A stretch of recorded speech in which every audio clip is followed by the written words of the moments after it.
ನಮಸ್ಕಾರ ಎಲ್ಲರಿಗೂ ma'am story ಚಾನಲ್ಗೆ ಸ್ವಾಗತ. ಬನ್ನಿ ಮೆಣಸಿನ್ಕಾಯಿ ಚಟ್ನಿ ಹೇಗೆ ಮಾಡೋದು ಅಂತ ನೋಡ್ಕೊಂಬರೋಣ.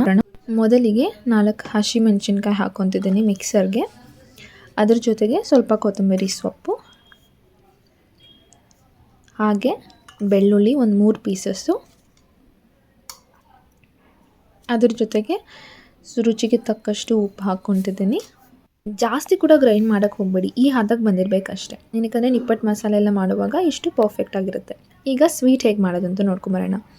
ನಾನಿಲ್ಲಿ ಮೆಣಸಿನ್ಕಾಯಿ ರಸ ಹಾಕ್ಕೊತಿದ್ದೀನಿ, ಅದ್ರ ಜೊತೆಗೆ ಬೆಲ್ಲ ಸ್ವಲ್ಪ ಮಿಕ್ಸ್ ಮಾಡಿ ಚೆನ್ನಾಗಿ ಕುದೀಲಿ.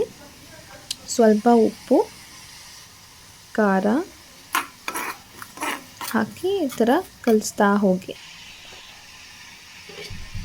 ನೋಡಿ ಈ ಹದಕ್ಕೆ ಬಂದಿರುತ್ತೆ. ಹಾಗೆ ಕಲಿಸ್ತಾ ಇರಿ, ಅದು ಗಟ್ಟಿ ಆಗಬಾರ್ದು ಅಷ್ಟೇ, ಬಿಟ್ಕೊಳ್ಳುತ್ತೆ ಈ ಥರ.